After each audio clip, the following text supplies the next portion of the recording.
Welcome to this residency, which I believe and I strongly believe is going to be a really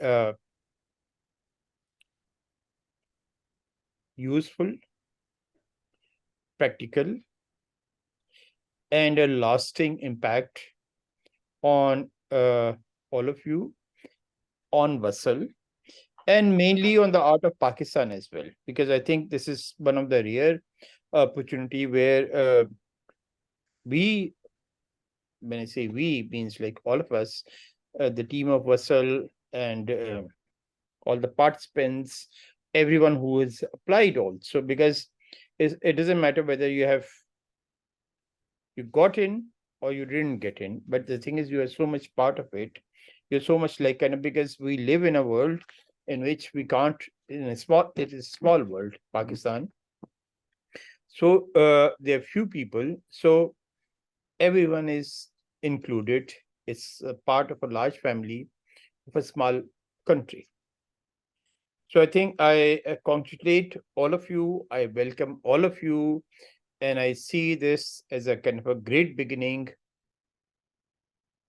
of even a greatest venture, which we are looking forward once this residency culminates and it.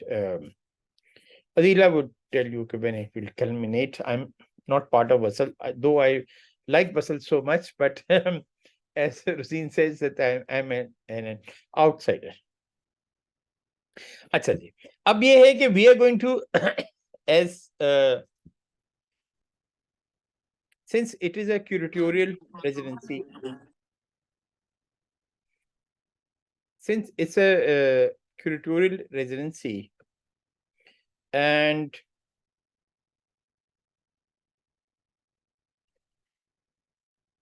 when we are beginning, I think it's best to start with the start. I was thinking that I am teaching these days at BNU. I'm teaching a class from 9:30 to 4:30. So on my way back, I was thinking, what should I say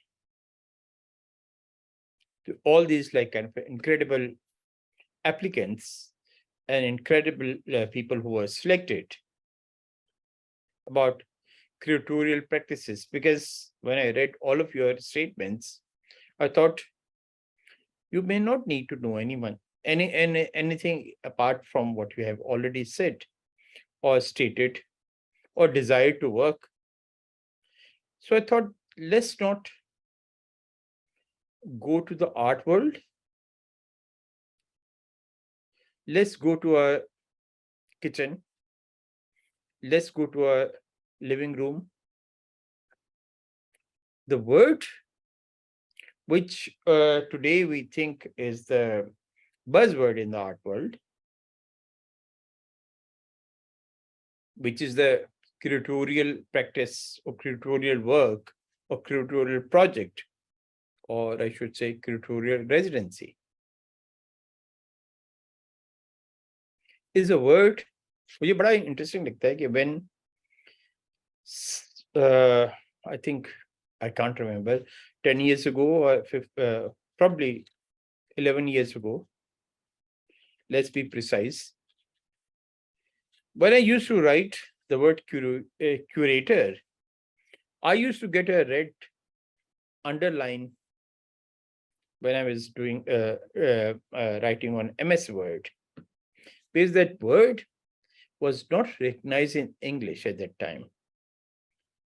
And I used to think, my God, we keep on using this word curator, but why it is when it's typed, it appears as misspelled. Well, today is not the case. But I feel that if we go back,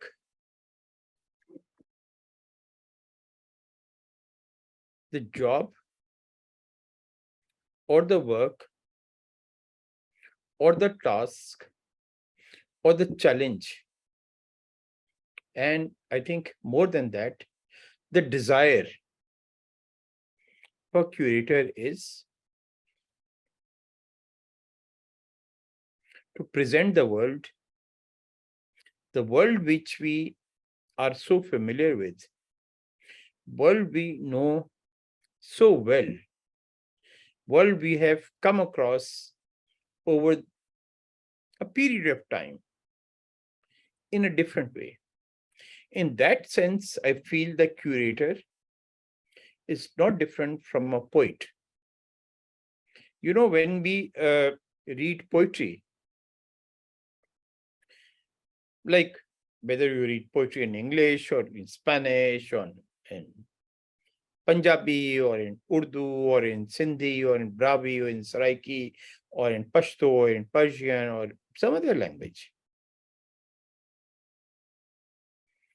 I feel that I always used to think why someone is a great poet and why someone is a lesser poet. Because both of them, a great poet and a lesser poet, use the same material. What they use words. And what they do, they put these words together. As I'm doing it, though I'm not a poet,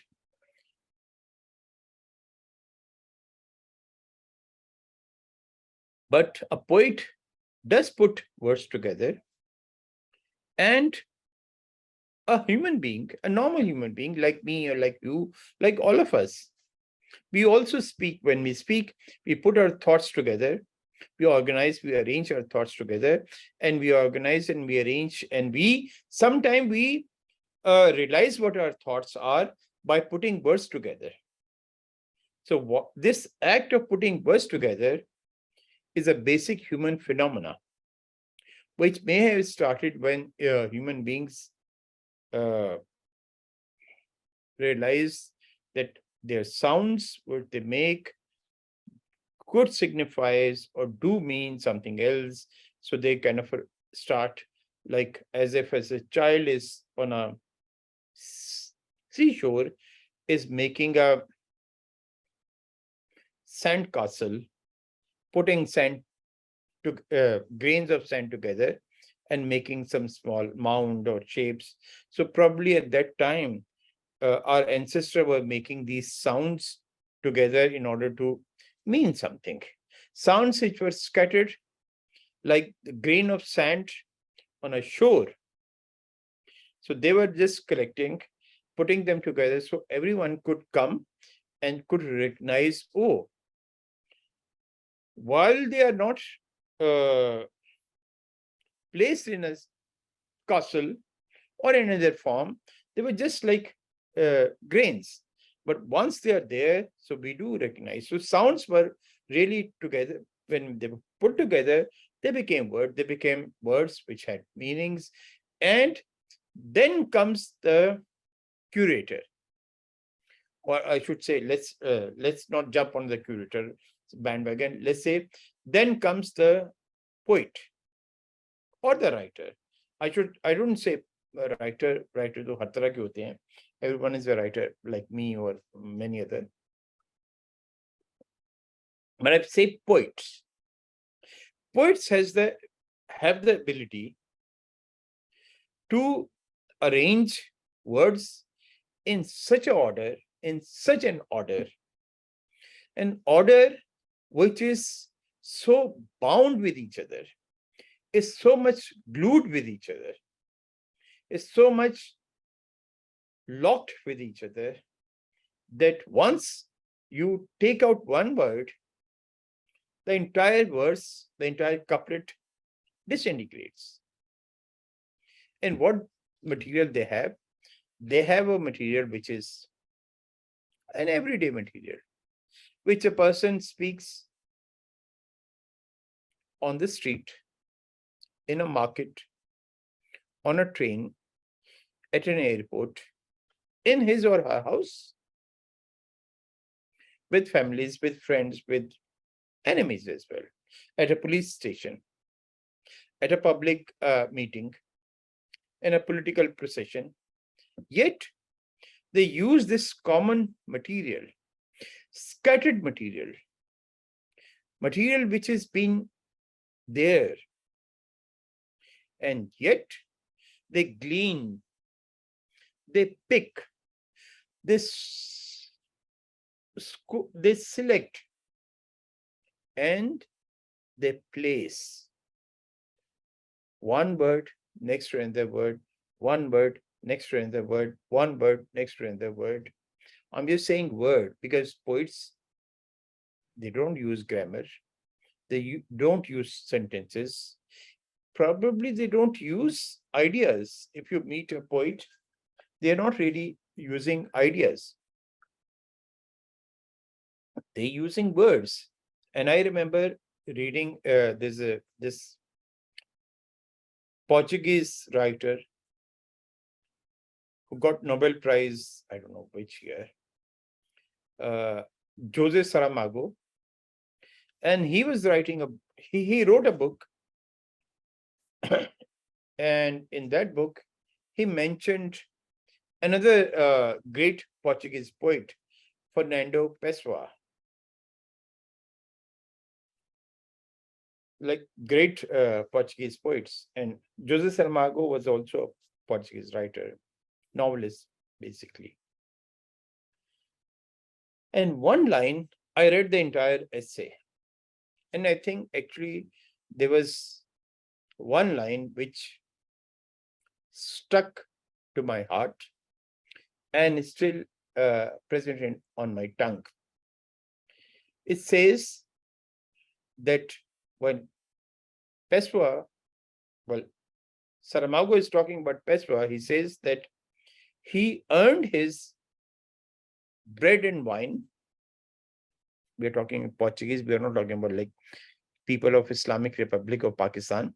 So he said that Pessoa earned his bread and wine by arranging one word with another word. And I realized, what a great thing. This is art. This is poetry.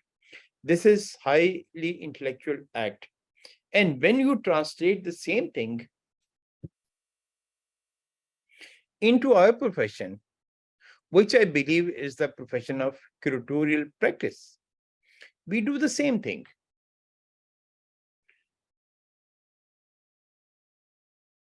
A poet does not invent language. A poet does not make language.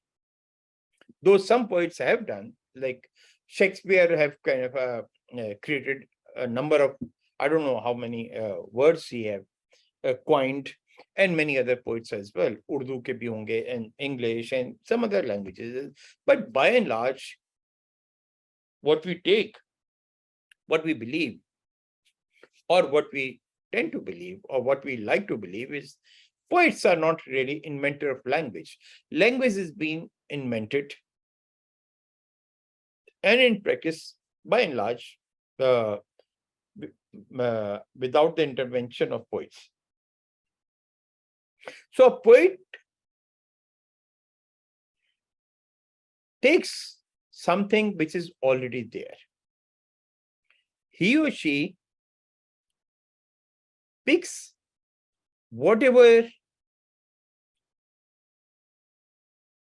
he or she likes, brings those strands, points, elements together in order to make a narrative. You know, in Urdu or in English, when we are, or in French, or in Arabic, or in Sanskrit, or in Bengali, if I keep on adding time of the line of languages, the time of the lecture will be will end. But in any language, when you put these things together, it's not a kind of a great deal. But a poet, when a poet puts these words together, he or she puts in such a way that like a house, like a castle, like a kind of a grand palace, that when you take out a brick, it will all fall. It can't stay. So take out one word, take out one syllable from a piece of poetry, and it will disintegrate. It won't stay. It's not there anymore. So, in order to, because language is so wide, various, I should say populated. People use it, everyone uses it. A shopkeeper also uses, let's assume that everyone speaks English. Everyone speaks a language, this or that or everyone.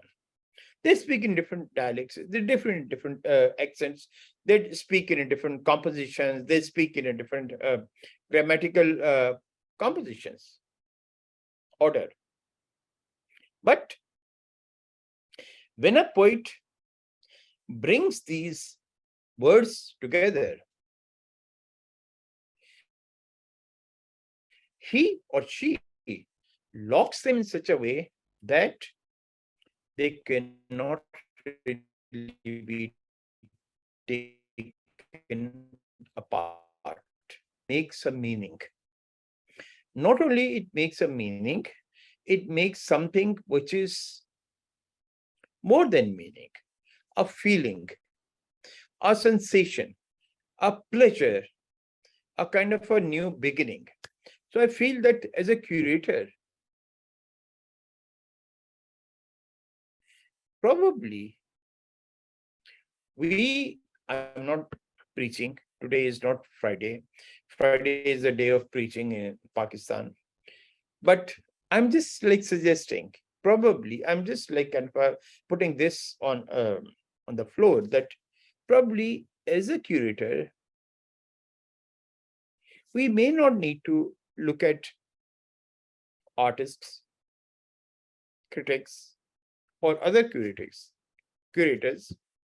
We may just like kind of see how poets work. They have a language which is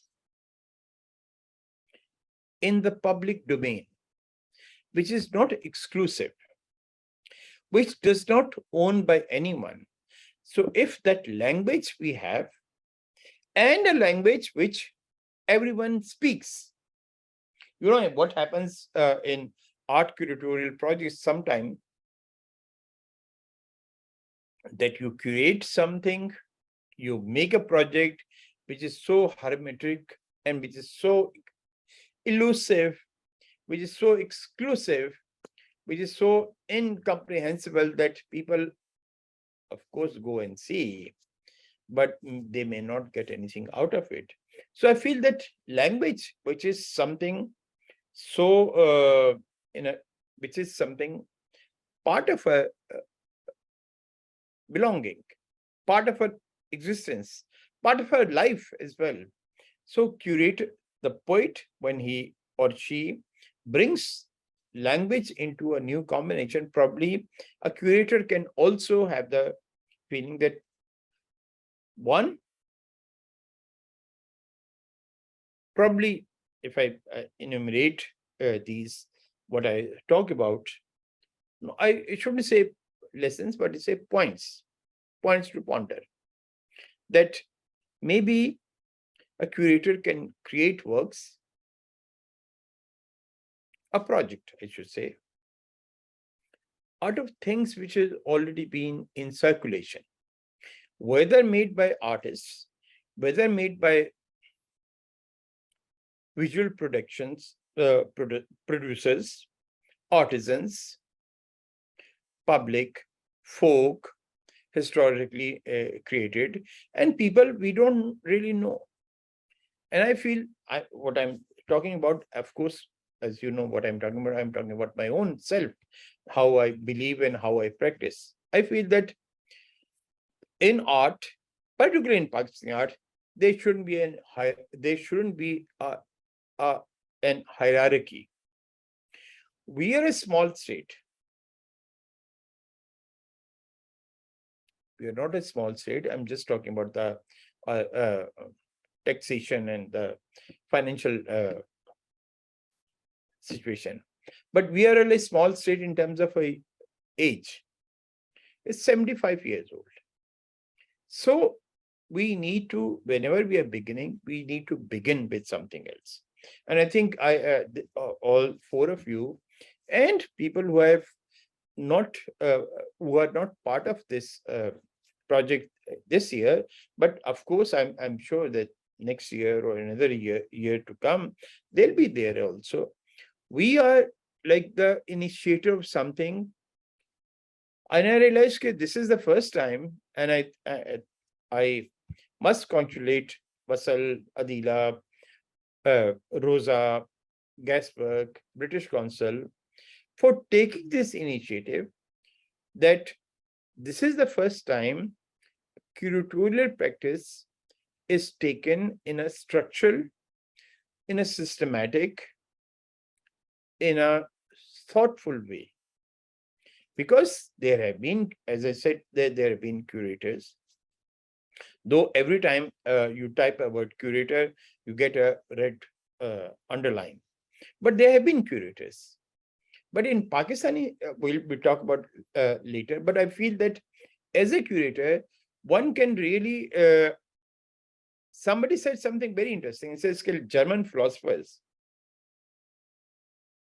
they always, whenever they walk, they used to walk looking at the stars.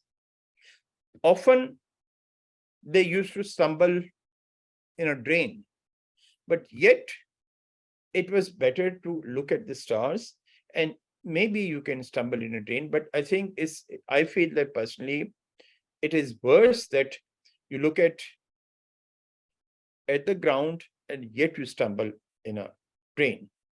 So I think we need to really look for a higher purpose, for a higher goal, for a higher ideal. And I think that ideal sometimes comes something which is very much near to us. As I said, poetry. So as a poet, when you put things together, you create a new reality. You do not really make the reality. You remake the reality. And I think as a curator, we do the same thing. We are like the poets. We are the poets of pictorial images, whether they're two-dimensional, whether three-dimensional, whether like any other format. So what we do, we bring things which have already been there. We don't really invent. All these curators, all four of you, including me, Adila, and many other people who are part of it, we are not going to work as a maker. Of course, we are makers. Some of us are makers. Some of us are teachers. Some of us are critics. Some of us are, what else we are doing? I don't know. But we do other things as well. But I think in this curatorial practice, we are looking at something which we, and I'm saying it very clearly, we receive. We do not really initiate. We do not really make. And I think when in this project as well, we come into the, I think you'll, at the end of this session, you'll be happily surprised to get 2 questions in which you have to write 500 words answer to each question. So we are also like writers or critics. So I was recalling this British literary critic, George Steiner. You know, critics sometimes have a kind of a, and I'm talking about curators at the moment, but literary critics mainly, and art critics also in that course. They sometimes have this kind of a chip on their shoulder that, oh, We are the ones who can call the shots, who can make or unmake, who can project someone and who can not project someone, who can push someone and who cannot push someone, and who when they decide who to put forward and decide not to put forward. So he said something very interesting. This like kind of amazing Cambridge professor George Steiner. He said, which is so simple and is so pertinent. He says, critics always come after. It means that once the maker has to make a work, either a piece of writing or a painting or a film or a theater production or a performance or a photography or anything, if that work has been done, then there would be someone who's going to talk about it, criticize it, analyze it, appreciates it, or dismisses it. But if there's no work, then there's no critic. If there's no art, if there's no book written, of course, there's not going to be a literary critic. If there's no art is made, but first you make the work, then you comment on it. First you write the book, then you do. And in same way, I think art critics are also like that, that first we need to look at what has already been there. And as I said, poets and curators are almost identical because the language is there. Artworks are also there. So what we do, we bring them together and we place them in such an order which, sorry, which,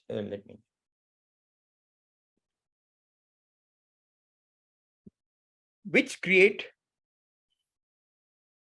a new meaning. You know, language, when we are talking about language,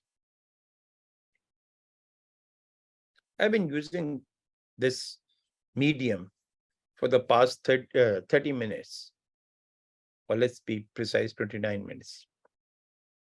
But when this ordinary stuff is placed in such an order, it becomes something like unforgettable object, like a Keats, like T.S. Eliot's, Shelley, Shakespeare. You know, personally, I feel that you can demolish a building, you can destroy a house, you can erase someone's colony, but can you imagine somebody erasing a T.S. Eliot's line or changing a Keats poetry? It cannot. It's fixed. It's fixed for eternity. The reason is that it is placed in such a way, it is joined in such a way that it cannot be taken apart. It is glued in such a way that it is actually, that piece of poetry is much stronger than the house in which I'm talking to you, from where I'm talking to you, or all of your houses as well. Your houses can be erased. A council flat can be destroyed, rebuilt, or any house. But even in hurricane, in an earthquake, God forbid, sorry, what I'm talking about, God forbid, in an earthquake, anything could happen. But whatever happens, the piece of poetry will remain the same. Because those words, the way they are joined together, no one could, even if I say I'll put one word in it, people will reject it. So this is something I feel that as a curator, we need to do this, that when we are collecting works, we are collecting works which are already been done, whether made by artists, made by people who are not necessarily acclaimed as artists, or they were not really practicing then they were artists. Because when we talk about museum as well, like when I went to Lahore Museum the other day, I wanted to review a show of an artist who was showing that work. And let's be very honest and frank. Let me just see if the person is here. No, he's not here. So I think there are more than six halls of Lahore Museum. There's 6 main halls, and there are 2 or 3 wings as well, and there's a top floor. The worst work I saw in that place was created by a person who called himself as an artist. The other works which were there, they were amazing works of art. But makers of those works never claimed themselves as artists. So I think they were created around an idea. They were created around a belief. They were created around communicating something. So I feel that, as I said, the curator are like gleaners. You can pick something here, you can pick something here. A friend of mine is a kind of a great writer and artist and esteemed professor, very old. And he said that artists are like thieves. Creative people are like, they pick something from there, they pick something there, and then say, okay, how to use them. So I realized that we are always working like this. So I feel that we may learn that what we are making, is it to do, is the idea of art is more important, or just the idea is more important? When we think about idea is more important, then it could include anything. Then it could, ideas are not bound to a time period, not bound to geographical regions. You can still talk about Plato's writing, and it could be so relevant to our own situation as well. In my classes, I often give example of this ship of Argos, and it seems like so pertinent and so like kind of a like it was so relevant for today, which is like more than 2000 years ago. So I think as a curator, one feels that what are we are seeking? Are we seeking an idea? Are we seeking a regional representation? Are we seeking a certain period? Are we seeking a certain kind of a genre? Are we seeking a certain kind of a theme? Or are we seeking something else? And I think, personally, I feel as an artist,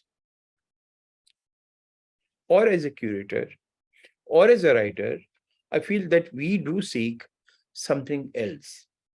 It is a conversation. It's a conversation which is a triangular conversation. And here I come with a politically correctness with Gaswork. It's a triangular conversation. It's something like we became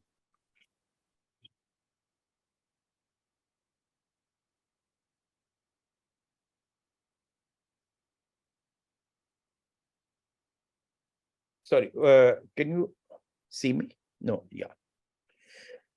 So what, there's some issue with my computer. Yeah. So, hello.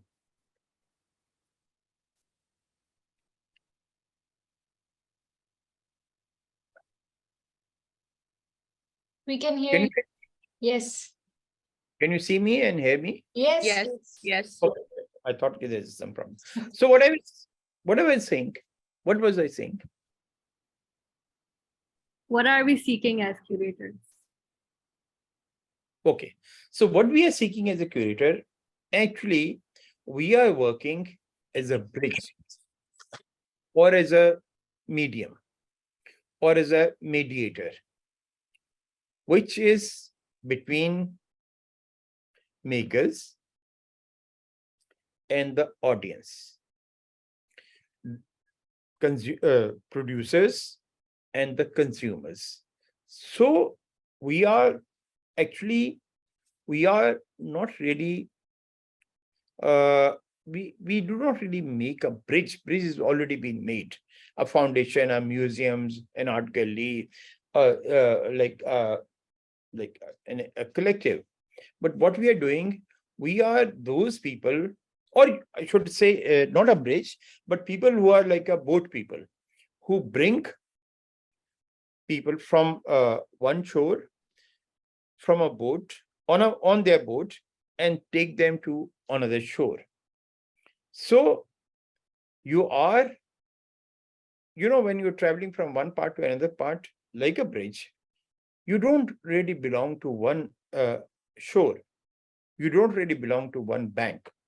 So we are like this, that we are related to, or we are responsible, or we are connected to makers, as I say, artists or whatever it is.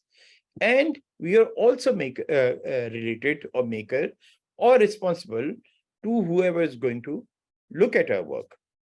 So what are we going to do? The problem is, would we be passive actors? What should we follow?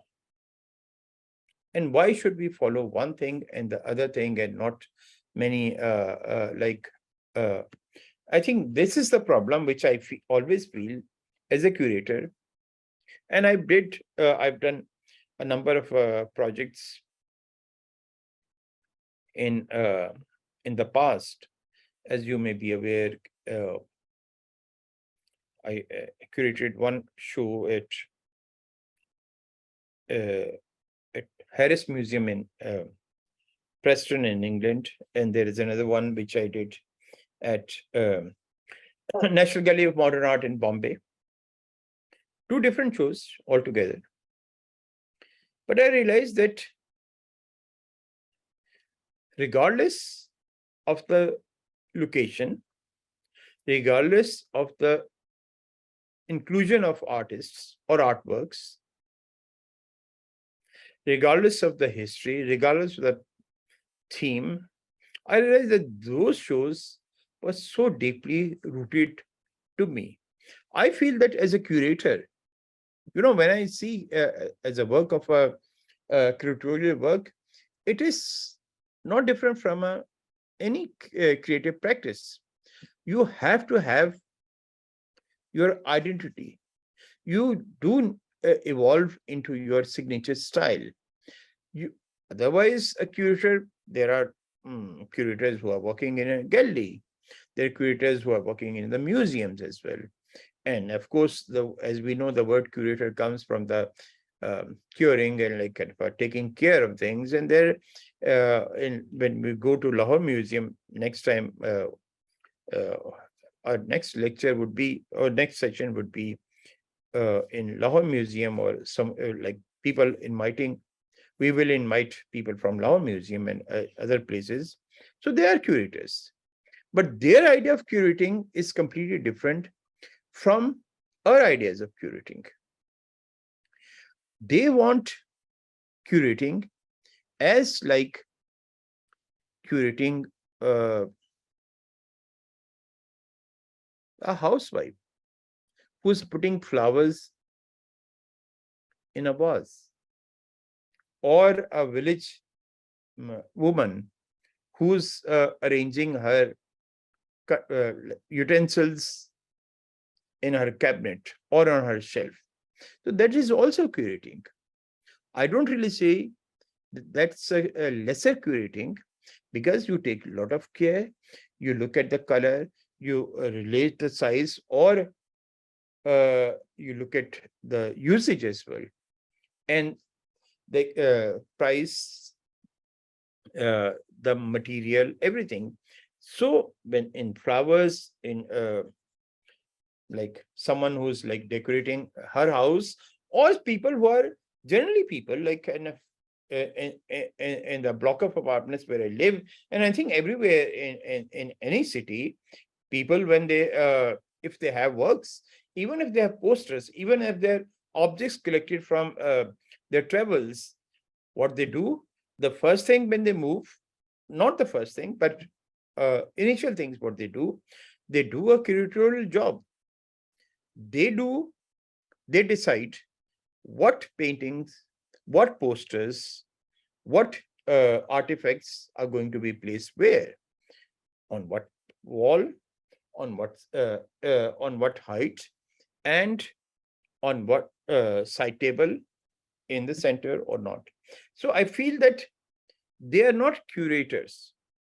You will see them and you'll meet them, and they'll be bankers or a shopkeeper in Lakshmi, or someone who's a politician, or someone who's a professor in, let's say, literature.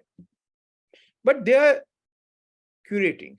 I was reading this American writer and philosopher, Susan K. Langer, and she was talking about how we decide that something is really done. Something is perfect in terms of art, because art is such a, let's say, troublesome territory. It's not like you can spend like nights, years, months arguing whether the work is good or bad or in between. So she says something very strangely correct. She says that we, as human beings, whether we are trained, whether we are not trained, we still have this kind of a element of aesthetic within ourselves. I'm talking about Susan K. Langer. She says when you are arranging, I'm talking about you also, when you're arranging flowers in your house, in a pot, you put flowers, and they could be different flowers. You place them, and you just don't leave. You keep on placing them. You keep on replacing them. You keep on rearranging them. And there is a certain point when you realize, now it works. Now this is right. Actually, this instinct which tells you this is right is the core point of curation.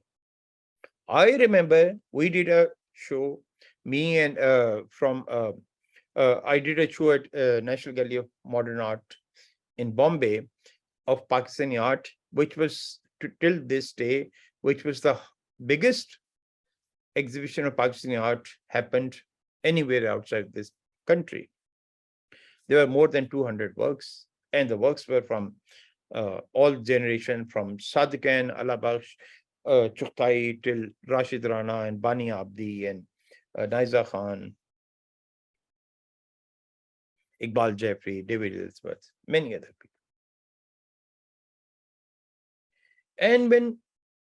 And actually it was exhibition of Pakistani art.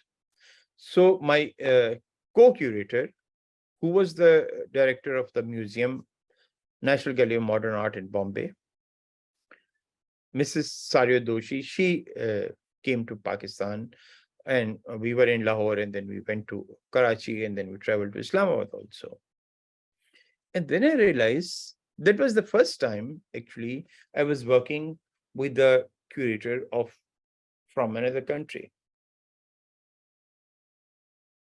And it was so amazing to realize that how this job is being done. We used to look at work together, and often people do not agree, or they do not really come to the same conclusion. But, or if you look at work and you make calculation and you look at this, oh yeah, this. But strangely, and I still cherish this experience,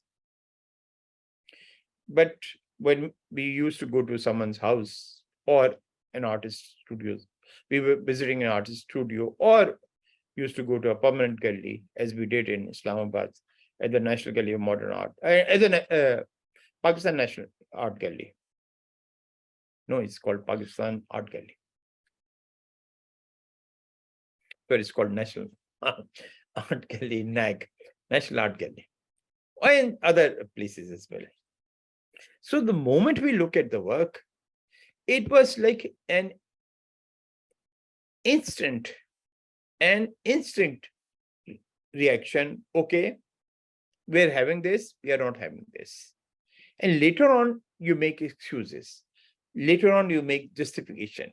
Later on, you make cases. So I feel that as a curator, I learned so much from that experience that you mainly you decide on your gut feeling, because what tells you is the right, actually is the right. Not I'm saying that you are the right person. That's a kind of a very fascist or militant way of saying, but I'm saying what is right for you is right for your identity as a curator, right for your signature style as a curator. You don't really follow that I'm going to do this because I what I'm going to say now is very politically incorrect, that we probably, you can be politically incorrect, you can follow a certain kind of an inclusion of all the regions, ethnicities, marginalized things, that's perfectly fine with you. But then there won't be, I feel, this is my personal opinion, that there won't be, you are just making compromises. If you make compromise in one position, then you make compromise in many positions as well. I think the best thing is we do need to make compromise in our life, in our living. We all, in our marriages as well, in our relationships as well, we're always making compromises. In our jobs also, we are always making compromises. So compromise is there. But if you start with compromises, that's the worst thing you can do. You start with something, no, this is me, I'm going to stick with it. So you kind of really build what I feel that as a curator, one has to be extremely independent. I shouldn't say arrogant, but independent. You have to have your own voice. I'm talking to you in my voice. You can hear my voice. Even if I text any of you, when you read this text, you will read it in my voice. So something, I feel that as a curator, when you are curating a show, people who go, they won't see that, okay, this is Satkan's work, or this is Tino Segal's work, or this is Salman Toor's work, or this is Rashid Rana's work, or this is Adila Suleiman's work we are going to see. Or this is something like, say, Shakil Segal's work. Sorry, I just take my words back. This is like Shahid Sajjad's work. They should go and see, this is a work of a Savar. This is work of Sarish. This is work of Ramisha. This is work of Ghazala. Sorry, I'm not taking full names, surnames, but that should be the thing, because I think as a curator, when I always think in terms of curator, I think in terms of director, film directors. If you watch, let me take example of Indian movies, Bollywood movies. Actors are there. Shah Rukh Khan, Aishwarya Roy, writers, A.R. Rahman, composer, singers, cameramen, set designers, everyone is there. But when a director, and if he or she is a good director, can transform the actor. We know this is Shah Rukh Khan, but when we look at him on screen, or we know this is Aishwarya Roy, but when we look at her on screen, because of the director, she or he is completely transformed. We see them in a different light. We see them in a different narrative. And I think this is something I feel that one has to really get inspired from these movies, that how we sorry,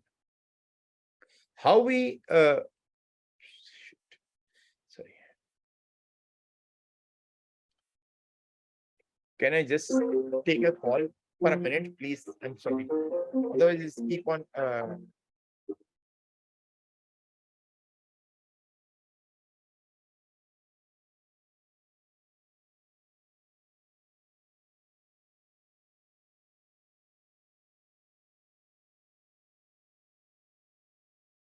Sorry, some people cannot take the hints. Acha, so I am saying, like, as a director, you transform people who are bigger than you, people who are like kind of a brighter than you, I should say, people who have the more exposure, the more experience, and the more fame than you, but yet you have a control over them.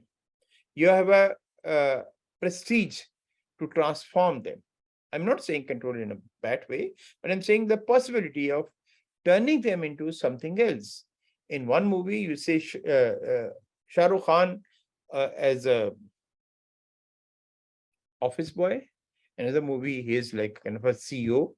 Another movie, he is a peasant. Another movie, he is a Raja. So you have this ability. The man is the same. So I feel that as a curator, when we see artworks, if a movie director is going to look at Shah Rukh Khan or Aishwarya Rai, say, yeah, beautiful people, amazing actors, star quality, they have to be in glamorous acts. They're going to ruin the movies. They're going to ruin their own credibility and the credibility of the stars as well, actors as well. So we may need to kind of see curatorial practice in a completely different way, where you are I shouldn't say you are the God, who are kind of recreating this world, who are rearranging this world, who are rethinking this world, and on the basis of an idea which could communicate to people, which could be accessible to people. And sometimes those ideas are profound. Sometimes those ideas are very simple. And I personally feel that ideas are ideas. I don't see any disparity or discrimination between a profound idea or a simple idea. I think because the ideas are,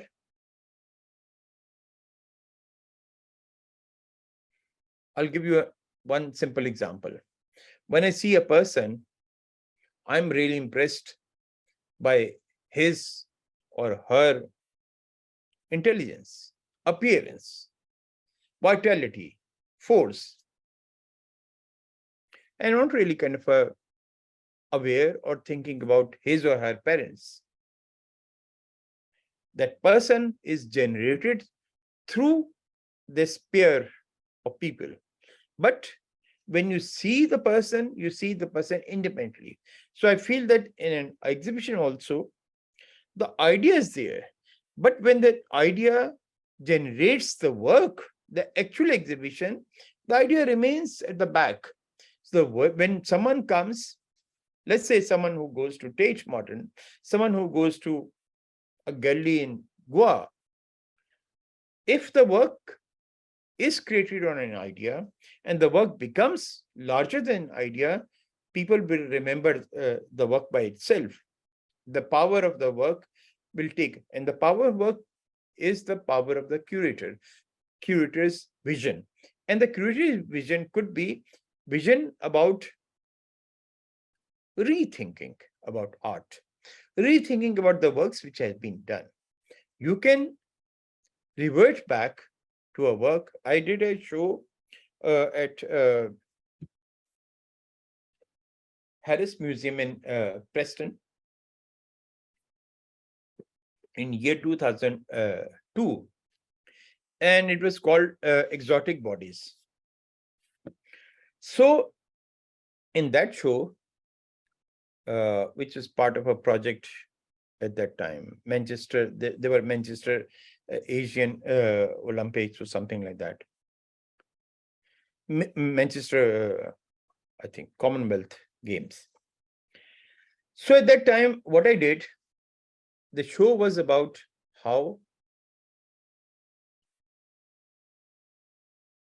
outsiders are represented in a genre which we in Pakistan always associate with as part of our identity.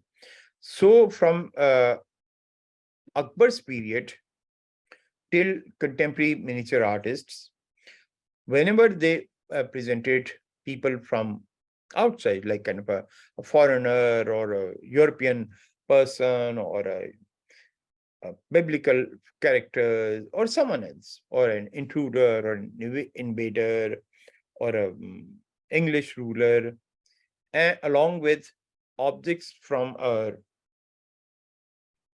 daily lives, like kind of a, those figures in plastic of a bride and a groom with which is like kind of wearing English costumes, which are sold like of 100 rupees or 200 rupees in like shops in Anarkali or somewhere else in Lahore, along with miniatures from B&A's collection. And then I realized at that time that there's no discrimination. There's no hierarchy between a work which is made in Akbar's period and a work which was fabricated, produced in Shah Almi. Because we don't know as a curator, as like curators are also, of course you are a curator, but of course you are not a curator at all.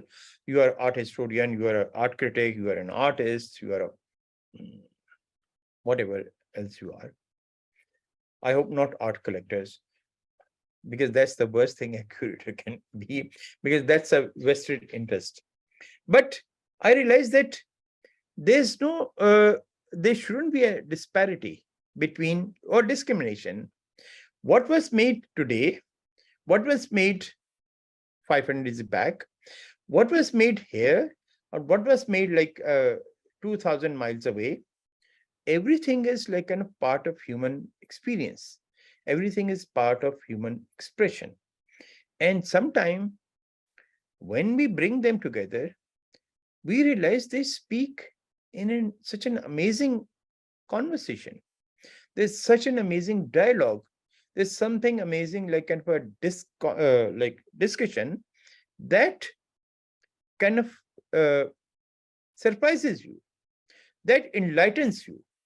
You realize that how human minds are like this, which can, and I feel that probably making a connection between what was done in the entire human history, and what has been what has been done now, and what people are doing now, could be a way of like kind of surpassing the barriers of nationhood, the barriers of time, the barriers of genre, and the barriers of politics as well. So I think as a curator, one could be very open about it. I feel that somehow I bring all these examples, or a lot of my friends are lawyers, including Adila's husband. And I have a great respect for these lawyers, because if someone commissions them, they take the case as a professional work. And even if they don't agree, and if they seek, oh yeah, this is not politically correct, yet they do it because that's your professional work.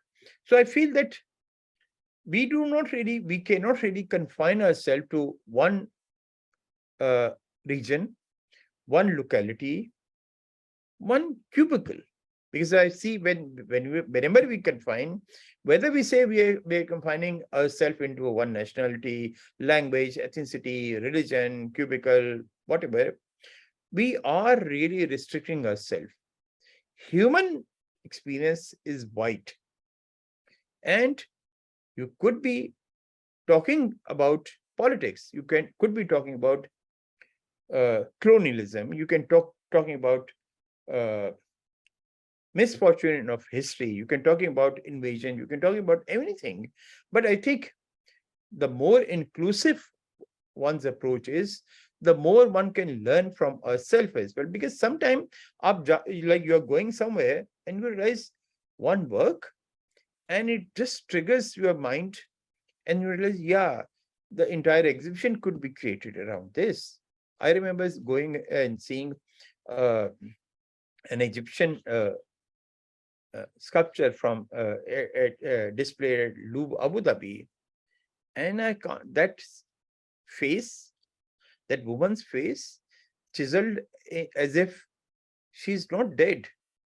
She's still smiling. She's still there.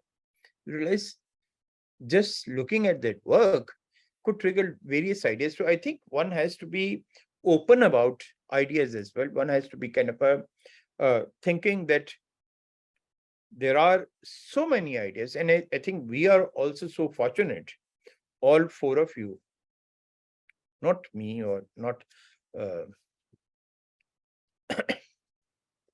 anyone else, but four of you are so fortunate. And other people who have applied to this also, because when you are when you applied to this residency, and if for one reason or another reason, or for the reason of allocation of spaces, you don't get it, it doesn't mean that you are not really working. So I think we are so fortunate, because we are in a world, we are in a field, we are in an arena, there are so many things need to happen. When we look at our art spaces, like Lahore museums, like Alhambra Art Gallery, I'm talking about Lahore, like NC Gallery, or like in Karachi, Mohta Palace, or like State Bank's Museum, FOMA, there's another space, Indus Valley Art School galleries, another space, and there are many other galleries. So there are commercial galleries, and there are like galleries which are spaces which are run by the state, or National Art Gallery in Islamabad. We realize there is so much to be explored. But the problem is, and the real problem is, that people who are sitting in these public spaces, they are reluctant to new ideas. So the challenge could be how to deal with them. You can't really just go and protest against them, but how to deal with them. And I think in that way, one has to be very clever. That, let's say if you want to do a show in Lahore Museum, and I've seen recently there were shows in Lahore Museum, and I feel that there were good efforts, But yet realize that there was a kind of a division. Okay, this is the past and this is the present. And the past is perfect and the present is like, and so what should I use? A past is imperfect, or like, so kind of a still the present is still like kind of finding its presence. So, but I feel that museums could be, I realize museums could be a great place to start with curatorial projects. I'm not saying that all of you should do, of course not, but I always admire that museums, for one reason, you have great collections from different regions. When I go to Lahore museums, different galleries, and I'm astonished, a place right in the middle of Lahore, a public space where you spend 50 rupees and you just enter. Whether you are traveling from Sialkot, whether you're traveling from Multan, whether you're traveling from Faisalabad, or whether you're traveling from Jung, whether you are a student, an artist, or whether you are like just a shopkeeper bringing his family to museum, you pay 50 rupees and you enter. You pay 50 rupees and you own the museum. When you enter the museum, actually you own the museum because it's there. It's like a book which I own. Whenever I want to read, I read it. Whatever I want to read, I read it. And if I don't read, I just shut it. So by paying 50 rupees, you own the museum. So what you own, it is so amazing that when you go to Lahore Museum and in Islamic Republic of Pakistan, there's always like kind of problems about nudity, morality, censorship, about other religions, other practices. But Lahore Museum, I realize, it's a great place. I think that's such a kind of a revolutionary place. That's such a kind of an amazing place which has not been explored to its maximum. It is a place, I think there's no other place.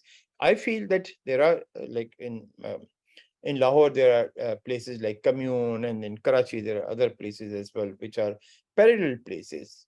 But I feel that these parallel places are also not so much parallel because they still like kind of a cater to art community. If someone is having a show in like an abandoned building in Liberty or in an abandoned warehouse in Karachi, we know that only art fraternity is going to come and they're going to admire, they're going to love it. And it's all like already settled, already like accepted. But when you go to Lahore Museum, whenever I go, I just like kind of I can't believe myself that I'm living in Pakistan. I'm living in a country where there are laws against everything, particularly about censorship, and you can't really have this publicly, nudity and everything. And then you go, you see like people from humble background, a family with their kids walking through Indian gallery. There's a gallery, Indian Jain, and I think what's this called, Gupta Indian or Jain. There's a gallery, and you see Saraswati, a naked woman, sculpted, displayed, with her upper part of body exposed, and many other things as well. And just the people look at it, or from other parts as well, from Mohenjo-daro and from other places. So I think that exposure or that place which can have the ability, which can have the possibility, which can have the potential to create this sense of tolerance, this sense of like kind of a seeing that there could be other voices. So once these places are taken by curators, you can really create, because still they are, when we look at them, we look at them as like kind of a art of the past, but we don't really own them as part of our own experience. And I think in our part of the land, probably in other worlds as well, the history uh, does not stop. There's this writer from Mozambique. His name is Mia Kyoto, a white uh, Mozambican writer. And I was reading his book of essays, and he says something very interesting. He says a past which has not really passed. The past is not gone. We still have the kind of a several practices. Even I remember some years ago, 7 years ago, 5 years ago, I still remember, I wish I could have taken a picture of it, that I saw a donkey cart, no, not donkey cart, like a bullock cart, which was so much similar to the one we see at Lahore Museum. Small models, these like toys, not much different. Walking, like going on a street in the middle of Lahore, carrying defunct computer monitors, and then realize, yes, this is a place where like 20th century and 5,000 years ago meet happily, clearly. So I think in one way, the Lahore Museum or any other places could bring a message. I'm not saying like, I think messages is something, sorry, I should really take my words back. But the thing is like kind of a theme or content or a desire to say something new out of what has already been there. Like a poet, the language is there, and then you make a language in such a way that it becomes something new. And then new is you are communicating to both ends. Poets are not really communicating to the maker of languages, but as a curator, you are communicating to both places. You are you are saying something new to people who are going to use that language or that arrangement or that curatorial project, like the audience, the viewer, the visitors. And you're also communicating to those people, if they are still alive, and even if they are not still alive, to those people who are makers, that you see their work in a different light. Sometimes I realize when I go to great shows, I realize that I've seen these works, but I've never seen these works in that light ever before. And to end the talk, I'll mention, I think, one of the great shows I've ever seen so far. I was a student at the Royal College of Art in London in the last millennium, and then in 1991. And I was visiting, I think, after a few years. So I met, I think, 94 or 90, 95 or 96. So I met my friends over there, my class fellows. And generally, when you meet your class fellows from art college, of course, you talk about art, you talk about exhibition, you talk about art gossip as well.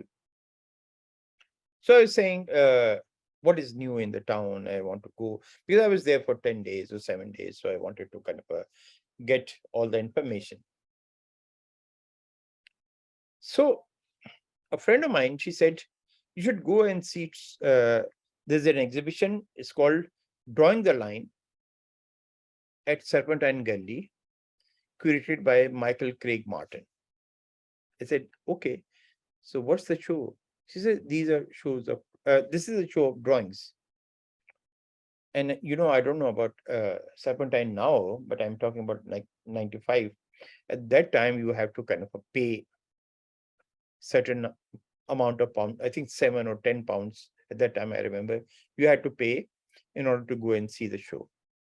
And when you are traveling on a like limited budget, you were a student recently. So I thought, my God, why should I be going and seeing this exhibition at Serpentine of drawings and paying 10 pounds? So I decided against it. But then another friend of mine, she insisted that you must go and you must see it. Another friend of mine, he also said that this is brilliant show and you can't really miss it. You have to go and see it while you are here. And thanks to them, thanks to all my friends, I still deep down, I still feel that what a great advice they gave to me. When I went to Whitechapel, it was a drawing show. As a painter, you want to go and you see like huge canvases, Yom Michael Basquiat, Andy Warhol, or William de Kooning, or Peter Doig, or anyone else. And there were these small drawings, not huge drawings, like small drawings, which could be of this size. But the show transformed me as a curator. Because the exhibition was not about this artist or this region or this period or this hierarchy.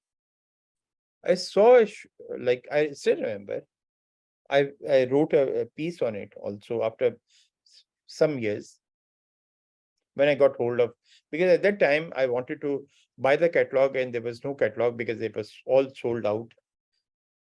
No wonder. But many years later, then I went to an old bookshop in England and I bought the catalog. Then I wrote the review of that show after, I think, posthumous review, I should say. But the show was, the first thing I saw was a linear drawing of a man standing by Barnett Newman, American expressionist artist, abstract expression artist. No, sorry, I'm just a linear drawing of a man by Leonardo da Vinci. Next to it, an abstract, as Barnett Newman used to do, that a zip or like line with him, and then there was a drawing by Vincent Van Gogh with squiggles, and next to it there was a Japanese drawing, and then I realized I think this show was an eye-opening experience for me, because I realized there's no tribal difference between art in the world in terms of periods, in terms of regions, in terms of styles, in terms of approaches, in terms of movements, in terms of artists. And I realized everyone was trying to do is exactly the same thing. They converge, they meet, and there were miniature drawings from miniature painters and drawings from, I don't know, it was collected, and it's so. Maybe next time when you are in Lahore, I can share this catalog. I still have this catalog with me. And I think that was probably one of the best shows I ever seen as a curator show, where the works from historic origins were placed next to contemporary, or modern, or without any time barrier. And then you realize that every work spoke the same language. And that the language was the language of the curator. And I think we need to have that language. We need to develop that language, that when we curate the show, the works do not speak any other language but the language of yourself. So, any question for the last 9 minutes, if you want to ask any question?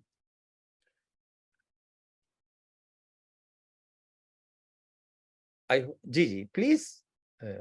I was thinking throughout your whole talk that you've been talking about works that maybe artists collect or curators collect of artists, like the works that they are already doing. But I have had an experience of an exhibition where I worked alongside artists to create new works. And that's a completely different it's a completely different genre or a completely different way of curating, where you're not looking at the end result, but you're working alongside and with the makers in so many ways.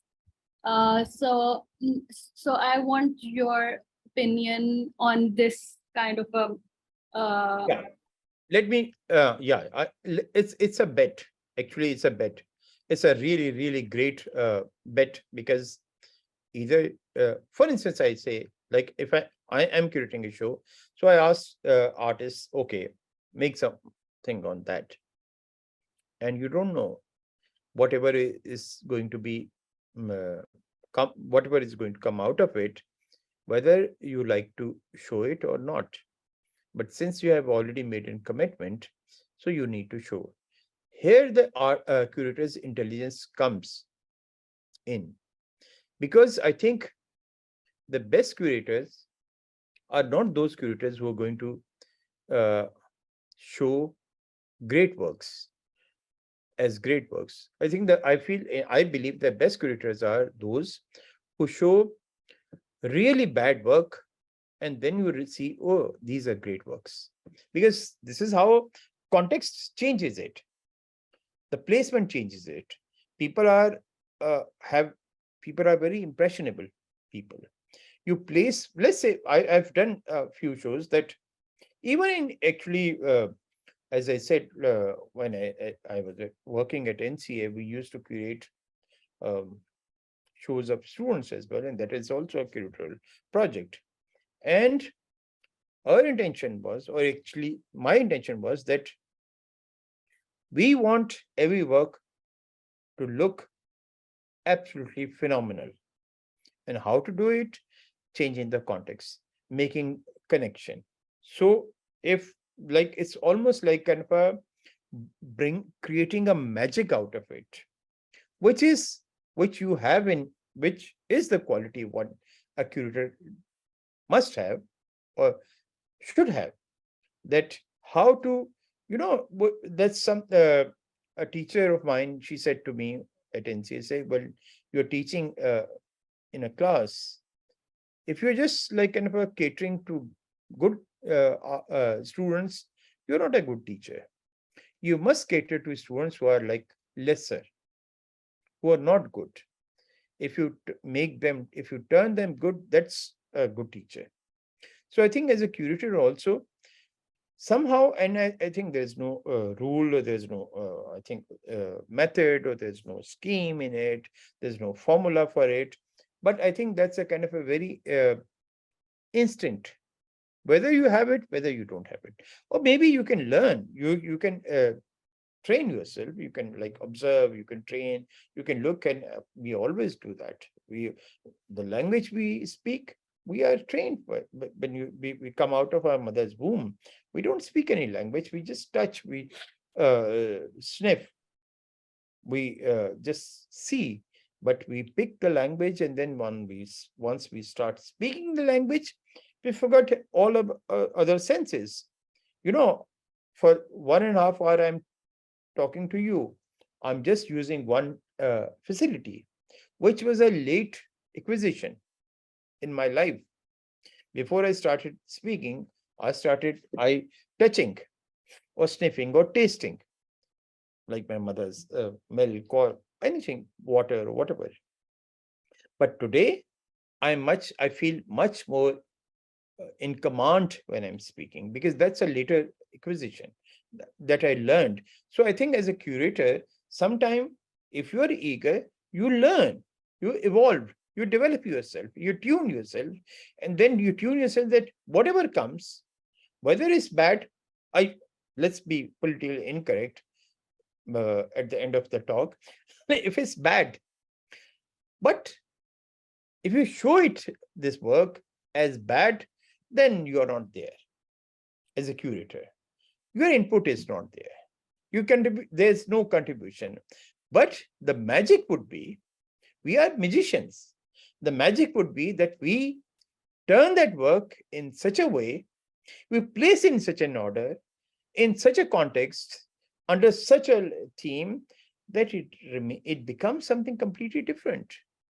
As I said, I'm not saying like Michael Craig Martin put works which were bad, but works which we think that how could Bernard Newman's drawing could be connected to Leonardo da Vinci's drawing, and yet when he put them together, that uh, thing which I saw, I think maybe 20 years back, still stays in my head. So I think when whether you have works which have already been created, whether you are commissioning someone who's doing the work, whatever, whenever it comes, the works which you have already have, when they come into a space, they do become different. They change in terms of the relationship, the scale, the light, hanging problems, whatever it is. So I feel that every work in the space is a new work, whether it's been done 200 years back, or 50 years ago, or yesterday, or today. So every work is their work. So I think there's a kind of an excitement to kind of a deal with this. It's a kind of a play, and it's a pleasure. कोई और question? Any other question? Thank you. Thank you. I hope you enjoyed this discussion. It was a pleasure and it's so nice. And again, I congratulate all of you who were there and who applied, who got selected. And I am hoping that all of you are going to do great work. And I'm sure you will be doing great work independently, individually, and incredibly.